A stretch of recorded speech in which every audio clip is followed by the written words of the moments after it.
whenever I approach God, I better have the humility to say, God, you reveal yourself as you choose, not as I stipulate. The attitude, God, you have to reveal yourself this way, is the height of human arrogance. I was at Michigan State University, and it was getting kind of cloudy and beginning to drizzle. And a student stepped out of the crowd and said, Cliff, it's real simple. God, if you exist, part the clouds, shine a shaft of sunlight on me, and I'll believe. And furthermore, I'm giving you 60 seconds. Go.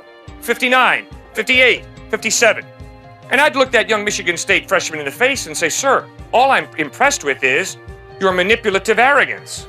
God doesn't have to play your game with you. God is God.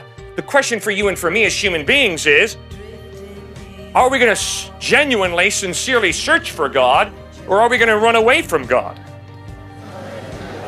Why do so many millions of people have trouble with this thing? Why can't it be easier for us? Okay. Is the real problem at UT Austin that people have pored over the Gospels of Matthew, Mark, Luke, and John, and because of their high IQ, they have realized the evidence is lacking. Then they have found an option to Jesus that has more evidence supporting that object's reliability. Is that really the issue? Or is the issue at UT Austin, I want to sleep around, I want to get drunk, or I just want to do my own thing? I appreciate the honesty of students who have said that's exactly why I reject Christ. I was at UMass Amherst, and a student came up to me just before I was speaking the final day and said, Cliff, I really appreciate all that you've said about the evidence supporting Christ's reliability. And I said, that's great. You must be ready to put your faith in Christ. He said, no way. I said, why not? He said, because I like to drink and fornicate. He sat behind me. I was just about to start to talk again. Another student comes up to me and says, Cliff, this bit about Jesus makes more sense than ever.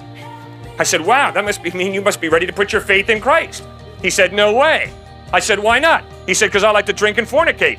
The guy sitting behind me burst into laughter and says, well, Cliff, it sounds like that's a common problem here at UMass Amherst.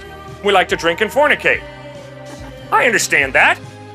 I don't want to do God's will. I want to do my will. That's why moral relativism is so popular. And Jesus has this embarrassing way of pointing out we all have a problem with sin. We all like to defy God and do our own thing. That's why we reject Christ.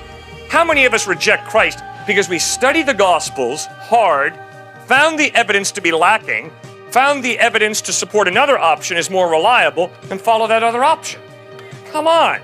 Now, I am not saying that every atheist and every agnostic has made the decisions I've just outlined. I never once said that everyone is like that. But what I did say is that is a very common, very, very prevalent reason why people reject Christ.